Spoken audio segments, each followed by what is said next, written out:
but I want to say again, you guys have been so kind and gracious, and blah, blah, blah, you heard it.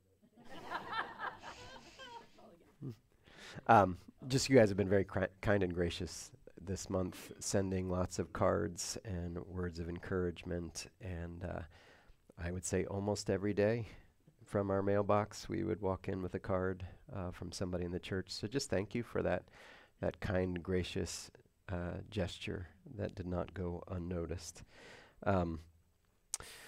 We have been in the book of Daniel, and today we are going to wrap that up.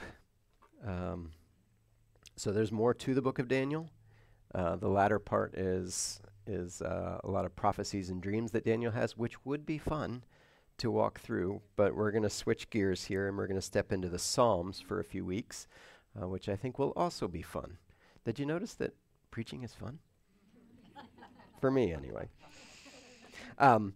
So I don't know if you noticed this, but in the book of Daniel, there are a couple of things that Daniel addresses pretty consistently all the way through that are things that you shouldn't talk about at Thanksgiving dinner.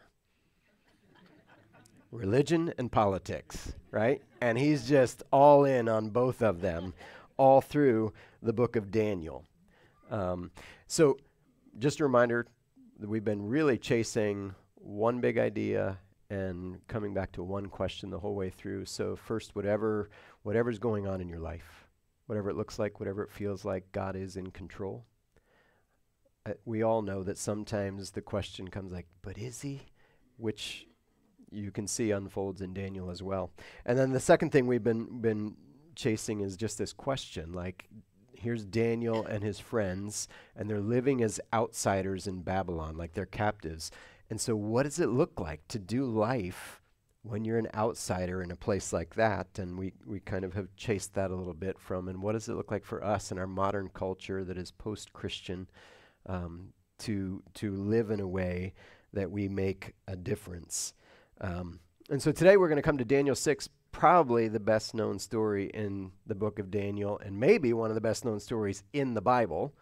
Like, it's a classic. It's an awesome Sunday school story. It's an awesome one to read to your kids. Kids love it. Like, it is a good story.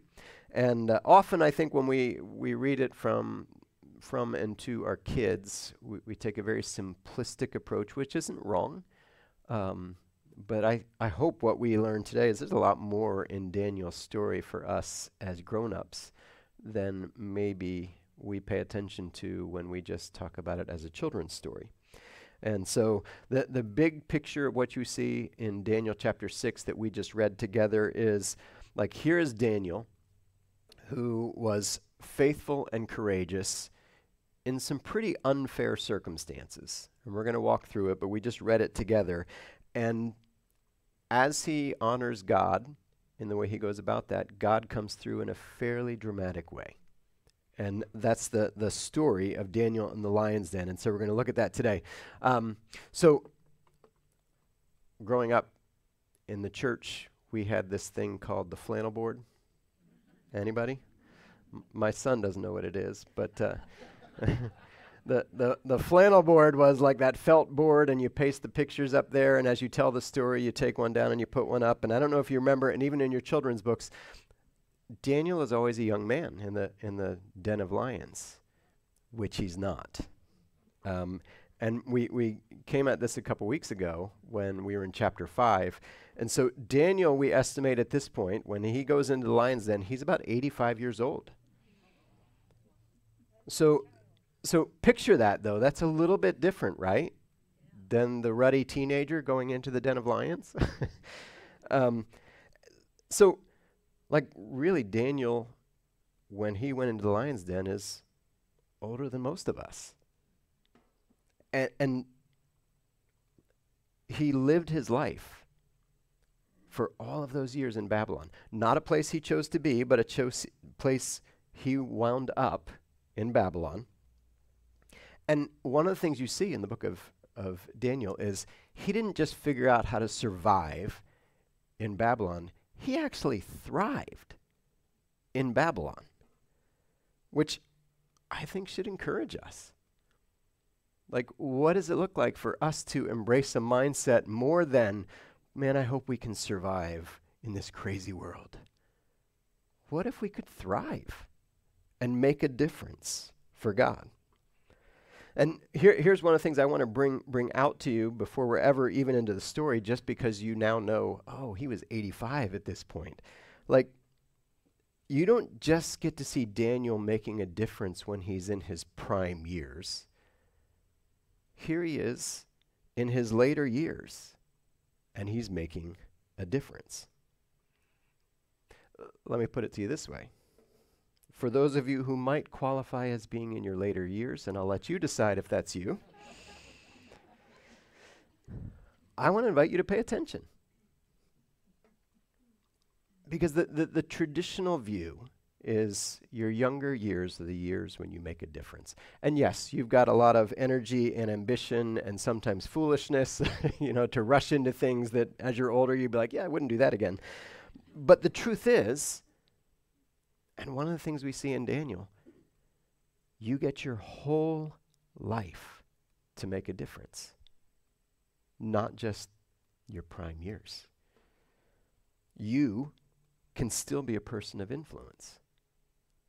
And like I get, even as we say that, some of you are like, but I've slowed down, or I don't operate at the pace whatever you want to, whatever your objection is, but.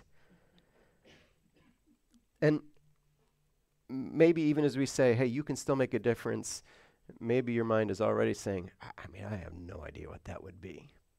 And I want to release you from that. And actually, I just want to invite you to pray a prayer. Just a little prayer. You can word it however it works for you, but this is how I worded it for us today. Just, Father, help me to live with a God-given purpose, and I want to do that today. So help me today to see opportunities and step out in faith. So instead of trying to figure out what's the big thing you can do to make a difference, what if you prayed a little prayer and just ask God, what can I do today with what you put in front of me? So pray that, and then see what God has for you. Then let's talk and see what God's doing. So we said a couple weeks ago, Daniel's in his mid-80s. Here's the other thing that if you remember a couple weeks ago, that the Babylonian Empire is no more. Our whole story has been in Babylon, but now we're still in Babylon, but it's not the Babylonian Empire. The Medo-Persian Empire conquered Babylon. That was chapter 5. And so Daniel is now serving under a new king. That whole time it was Nebuchadnezzar and then the relatives of Nebuchadnezzar, and now he's under Darius.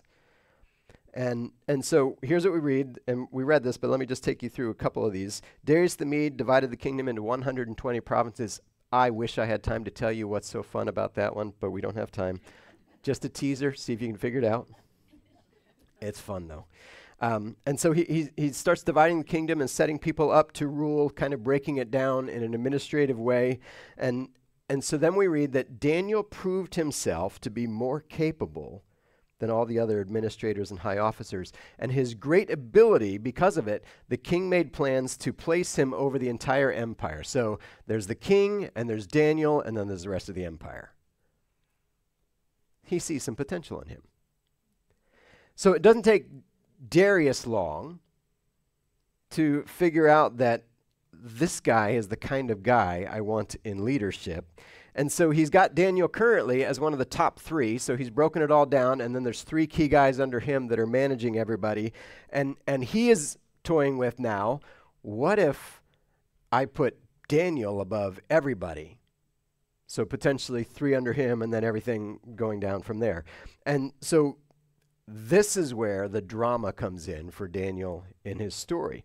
So word is out now that the king is high on Daniel, and that doesn't go over well with the other officials and leaders because, well, if he's got him at the top, guess who's not? The rest of us. And so they're not loving the king's total confidence in Daniel. And by the way, the guy's a foreigner. Like, he's supposed to serve, not rule. Like there are all kinds of reasons for them to be judged. And so they all get together and they begin searching for a fault in Daniel, in the way he conducts himself, in the way he does his business, like anything that they can find to use against him. And their goal is, let's bring him down a peg or two, or better yet, man, if we could undo the guy completely. Does this sound anything like politics to you? And so the goal is like to dig up dirt, to expose his flaws. And they're looking for anything, right? Anything they can use against him. So has he ever abused his power? Has he ever misdirected funds? Has he been negligent in any way? Has he been selfish? Even has he made a mistake that we could highlight and take advantage of? Like we just want, like this is politics, right? And they can't find, get this, anything to condemn or criticize. It's just like American politics. They can't find anything, right? So they're trying to find something on Daniel, like, hey, something big would be amazing, but something small that we could blow out of proportion, that'll work too. And they've got nothing. Like that is so frustrating when you're trying to bring somebody down. And here's what we learn, and they learn, that it turns out the king is an excellent judge of character. And the guy Daniel that he's ready to place second in the kingdom is as good or better than the king thinks he is. Well, that's not good, at least for them.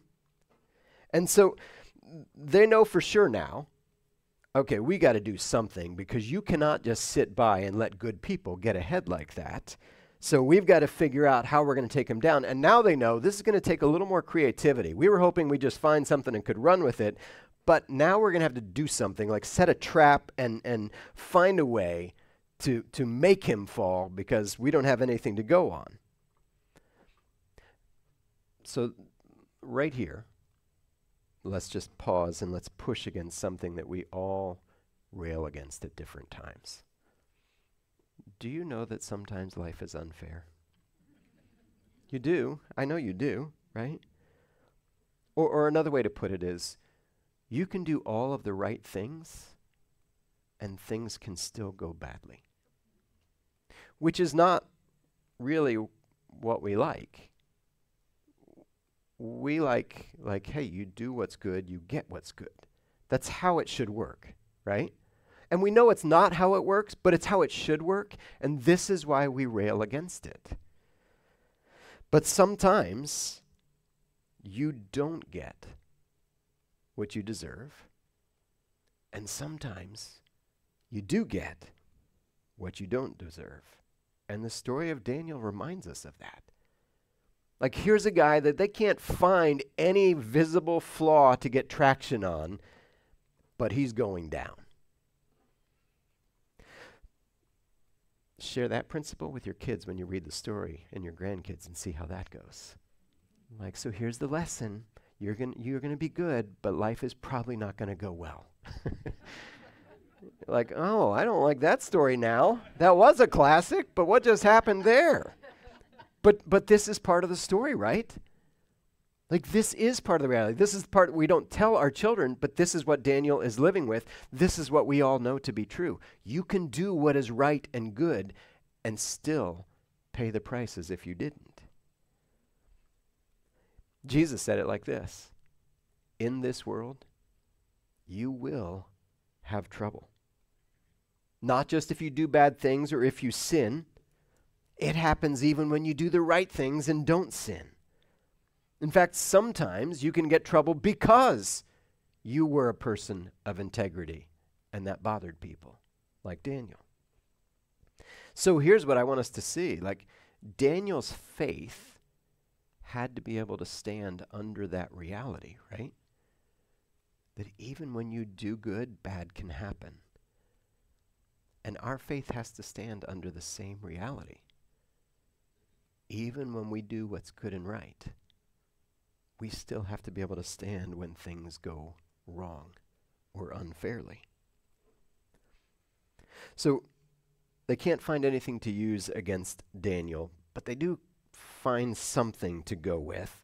Here's what they did observe. He's completely predictable and faithful in his worship of God and his daily prayers. And so it's not really a flaw, but it is something they can use against him if they're creative. So what he's doing is not against the law. But what if it could be? See, this is what they're plotting. What if we made it against the law? Then we got him. And so they conclude, really, that this is their only chance of finding anything on Daniel. It's going to be in connection with his faithfulness to God. And so they come to the king, right? King Darius. Long live King Darius. We're all in agreement. You're awesome. And we were all just talking about this. Like, you were so awesome.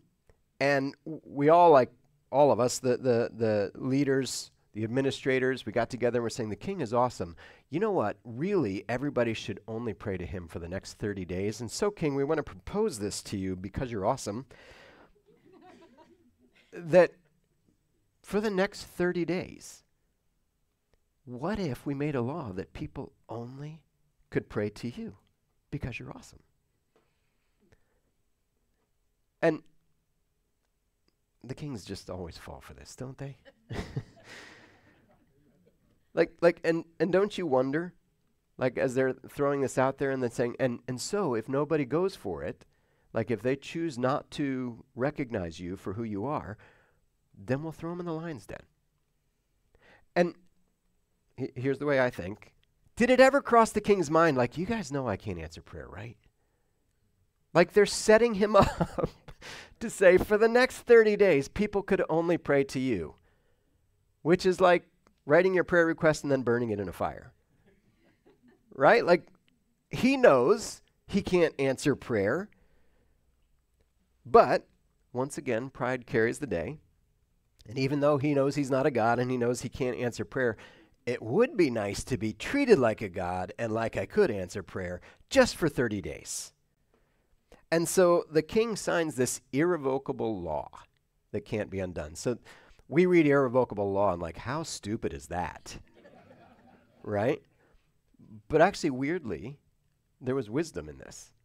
The idea with the irrevocable law was to keep kings from making stupid laws. So think about what you're about to sign into law because it's going to be irrevocable.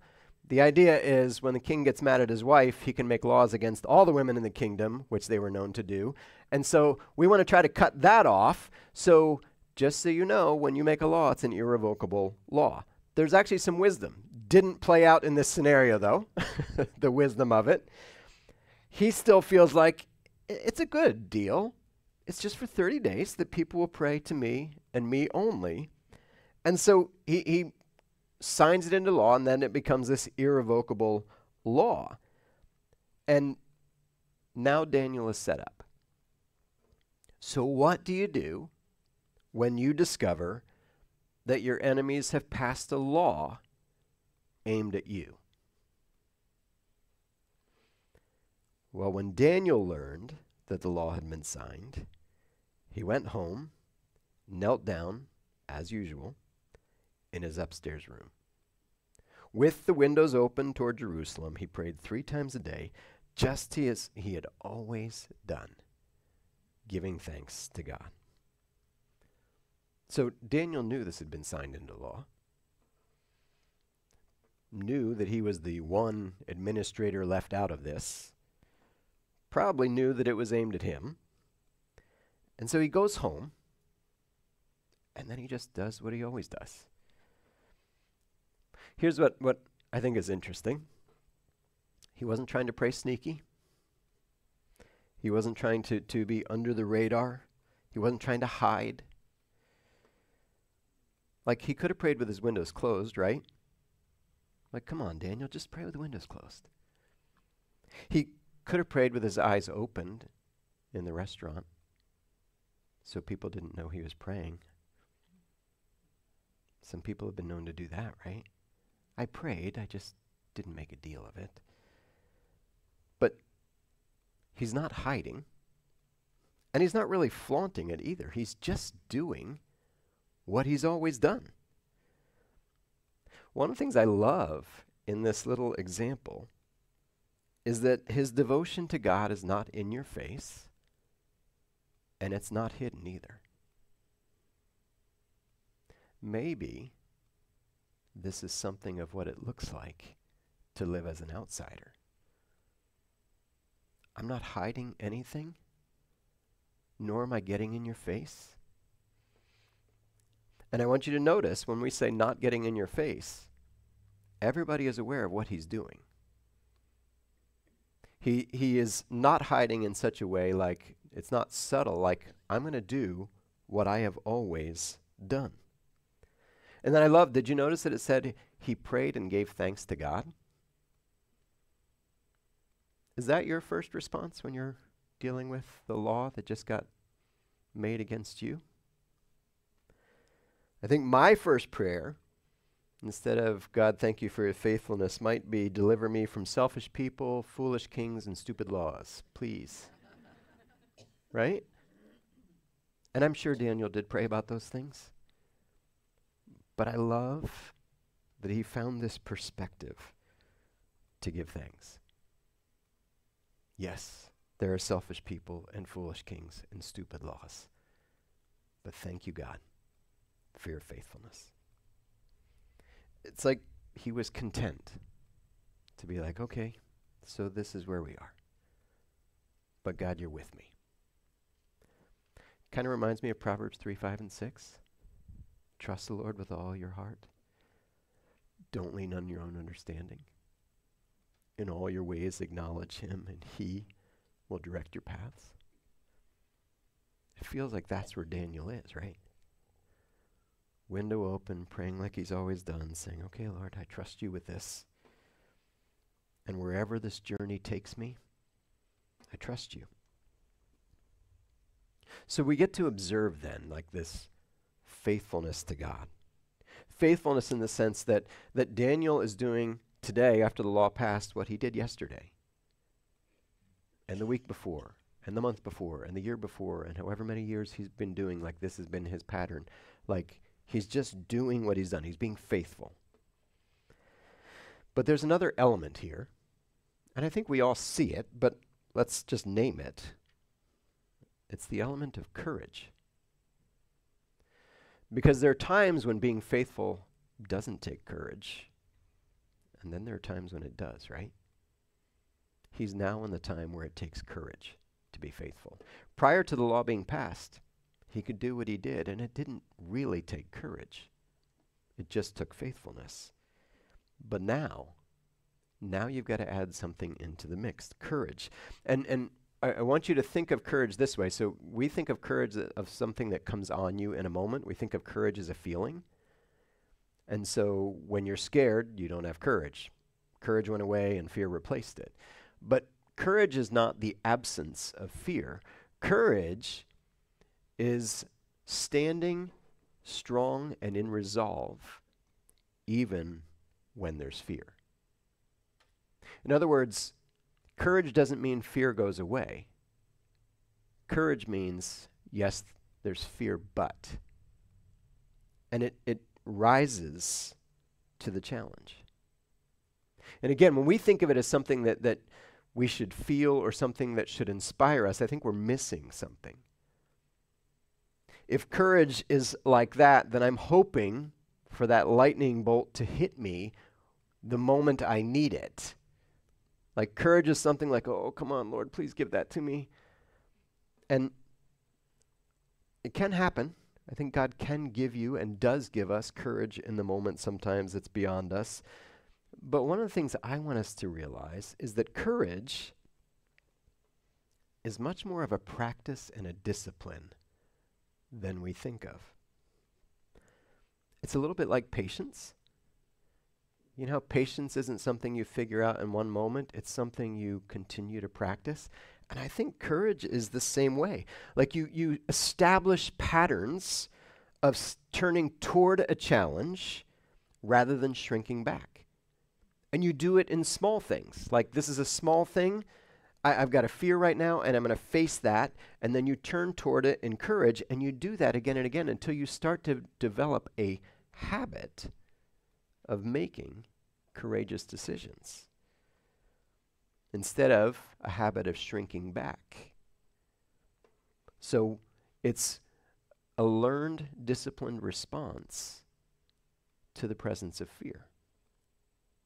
And I think it's good for us to see courage not as something you hope hits you in the moment, but as something you cultivate along the way. And we've gotten to see this in the book of Daniel multiple times, right? With Daniel, Shadrach, Meshach, and Abednego exercising courage. And if you think of it less of, hey, these guys in the moment figured it out, and more of, like, these guys in Babylon continually made little decisions of courage, and we get to see a couple of them along the way. Courage, ultimately, when you're talking about it in the spiritual sense, is the ability to choose to honor God and do what is right, even when you feel alone, afraid, or face overwhelming pressure. This is what courage looked like for Daniel. And so Daniel, praying as he always did, was not proof that he had no fear. It was proof that he had courage to face the fear. Does that make sense? Because I think we tend to look at, from the children's perspective, Daniel prayed, and for whatever reason, he wasn't scared. And I don't know that that's necessarily true. I think he faced the situation with courage, and that allowed him to be faithful no matter what the outcome, even in a den of lions. So the officials find him praying, right? He's doing what he's always done, like they were counting on, and they're like, yes! And they're high-fiving outside his window, like, yeah, that's how you take a good man down right there. And so there's no way out for Daniel. Like, Daniel has fallen into the trap as they see it, and it's an irrevocable law, so you are done. Like, there's nothing you can do. You're out of options. Like, we caught you. And so there's this feeling for all of these people that they have outmaneuvered Daniel, and they've outmaneuvered God.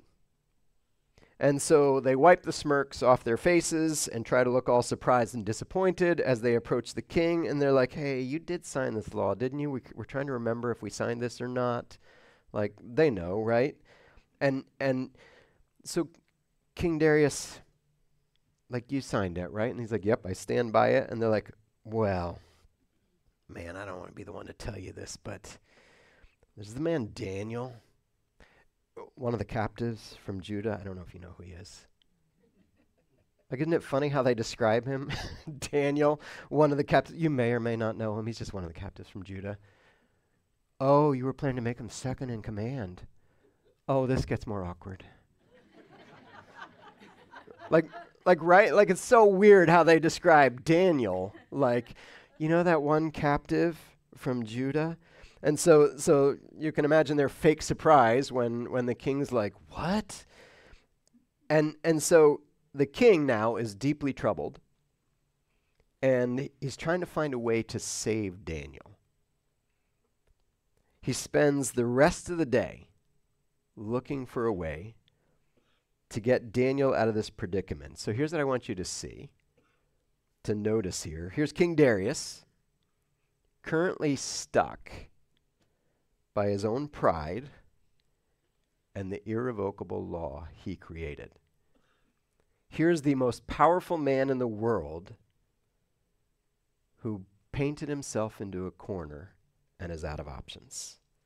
And now he's going to have to sentence Daniel, his trusted advisor, to death, and he cannot find a way out. So even the king who signed it can't stop the law now, and they come in to remind him of that fact.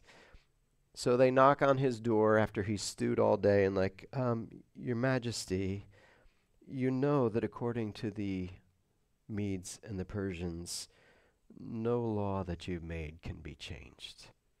So you're going to have to throw Daniel in the lion's den. So you can imagine Darius is now figuring out, oh, I got played. Which, if we didn't read the part at the end of the story, but that didn't go well for the players.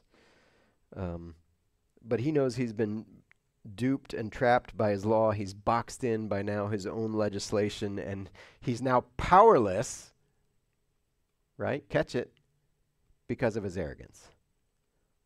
And now he's stuck. And so the king knows He's out of options. And so he finally gives orders for Daniel to be arrested and thrown into the lion's den. And then he says this, Daniel, may your God, whom you serve faithfully, rescue you. So two things I want us to catch or to consider in this moment. As Daniel is thrown into the lion's den, you understand he has no idea how this plays out, right?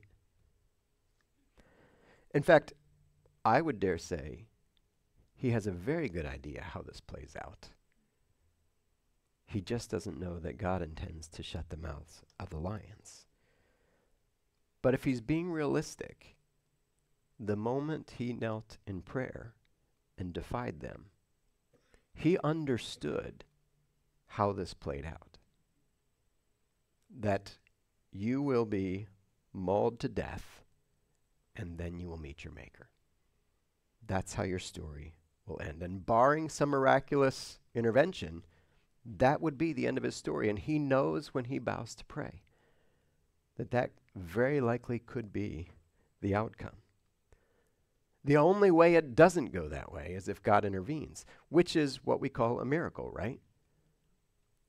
Like, the norm is not the miracle is the exception. And so what I want you to catch is as Daniel hits the floor, he has to be expecting to be pounced on. Like, if that's you and me, I doubt any of us are hitting the floor with confidence, I'll bet God's going to shut the lions' mouths. And here's why I want to highlight this for you.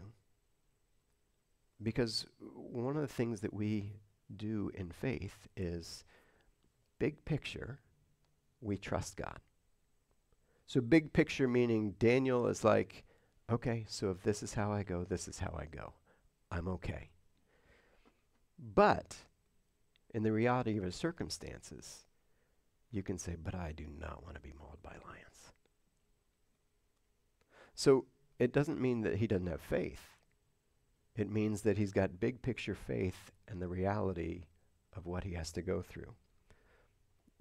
You know what this is, right? Some of you have had a cancer diagnosis. Big picture, you can say, God's got me. But you also have to walk through treatment and not know how the end comes, right? So we know what this is. And what I want to remind us is that is not a lack of faith. One is the big picture of certainty faith. The other is the wrestling daily, trusting God part of your faith. And they're both valid. Here's the other thing I want us to notice. That I don't know exactly what Darius thought of Daniel's God, if he even thought his God could save him, but I'm sure he did know this, that barring a miracle, his trusted advisor is done. And so the only hope that Daniel has is divine intervention, because all-powerful Darius can't help him. And again, here's what I want us to catch, the irony of the whole situation. Darius signed a law, right, that no one could pray to anyone but Darius for 30 days. And now he's praying for Daniel, and I promise you he is not praying in Darius's name. Because he knows he's helpless.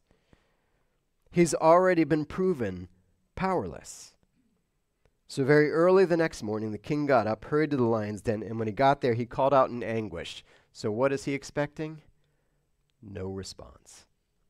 But he calls out in anguish, Daniel, servant of the living God, was your God whom you serve so faithfully able to rescue you from the lions? And then imagine his surprise. Daniel answered, long live the king. My God sent his angel to shut the lions' mouths so that they would not hurt me, for I have been found innocent in his sight, and I have not wronged you. And the king was overjoyed. You keep reading. The people who set Daniel up wind up in the lion's den. Turns out the lions were hungry. And then here's the other thing. The king proclaims God's praise. But here's one of the things that I want you to see.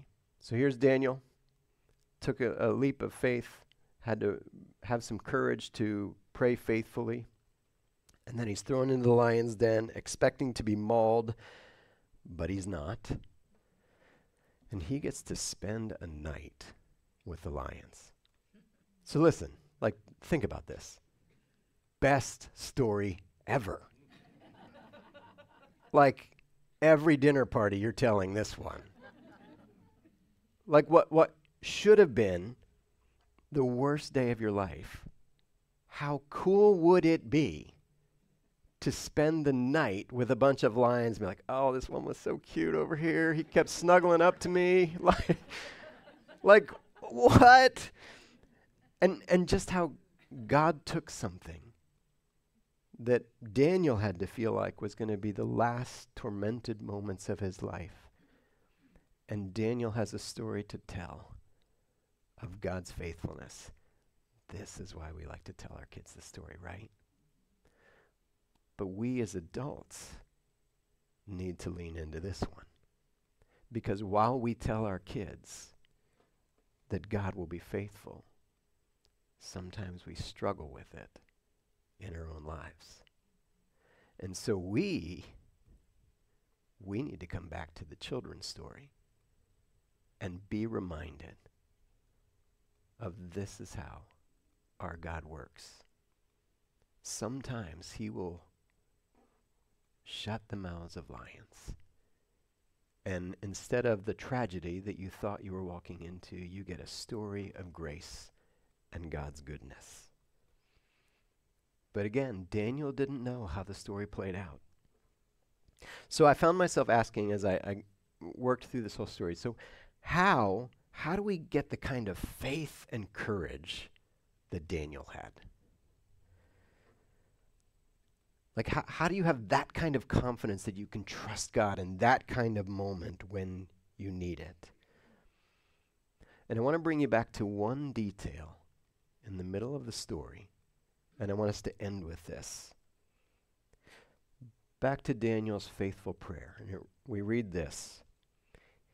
He went home, knelt down as usual in the upstairs room with the windows open toward Jerusalem. So we tend to read that as, and that is a traditional way to pray for ancient people, which it is. But I want to invite you to think of it this way. Here's Daniel, a captive in a foreign land, who daily opens the windows and looks toward the place where the temple is and the worship of his God is, and the blessing that he would know comes from God's faithfulness. And every day, he opens the window, and I want you to think of it this way, and he orients his heart toward God. Another way to think of it is like this. As an outsider, he has never oriented his heart toward Babylon. He has created a daily routine where he looks away from Babylon and toward his God. And this is a lifetime habit. And one of the ways that we can be faithful to God as outsiders, when we feel like outsiders in society, is to orient our heart consistently toward God. So let me give you a question, and we'll just ask the general question. What is your heart oriented toward? Now that may sound like a hard question to answer at first, so let me help you. I want you to just look through your daily routine, and what are the things that you do pretty much every day? And you will start to discover what your heart is oriented to. This is where I would love to tell you about spiritual disciplines, and we may do some teaching around this down the road. But the whole point of spiritual disciplines as it is opening your window and orienting your heart toward what God has. And so you've got spiritual disciplines like prayer and fasting. Some of the ones we don't think about are simplicity, like stripping away the complicated pieces. Silence. Man, in a world of noise and chaos, which is especially noisy and chaotic around an election time, how important is silence? Sabbath rest. Like when we go, how significant is that practice? And so there's all of these things that we call spiritual disciplines that are ways that you orient your heart. And so I want to invite you to ask one question. What is your heart oriented to? Look at the details of your lives. What are the things you do every day? And you're going to get the answer to that question. And then how can you work to orient your heart toward God? There's a whole lot we could explore there, but I want to just send you out with the questions. What is your heart oriented toward? As you look at your day, what's revealed? And then how can you orient your heart toward God? What would that look like to orient your heart toward God? And there are all kinds of ways to do it. And you may not be sure what the answer to that question is. So how about this? Sit down with a friend and say, how do you orient your heart toward God? And maybe your friend says, I don't know. Well, let's talk together then. Because I don't know either, but we're trying to figure this out. And like have a conversation about it. What does it look like to orient our heart towards God? Because you understand, let me just say this in the political season we're in, representing Christ is not about political activism. Representing Christ is how we orient our hearts in the world around us. That's what representing Christ is.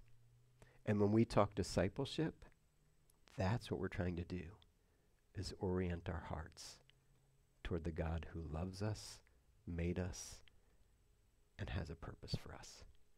I want to do this. I'm going to close us in prayer. We're going to have a song that we're going to sing together. And so as we do, we're just going to kind of let the message settle in. And then I'll come up and just add a closing comment. But Lord, thank you for this familiar story. Thank you for all that we can learn and take in. Thank you for Daniel's faithful example of orienting his heart toward you. And I pray that you would help us as we wrestle with what that looks like for our own lives. And in these next couple of minutes, as we sing a song together, I pray that you would drive that into our hearts and that your Spirit would take it and bring it alive so that it's something we can wrestle with in the week ahead. In Jesus' name, amen.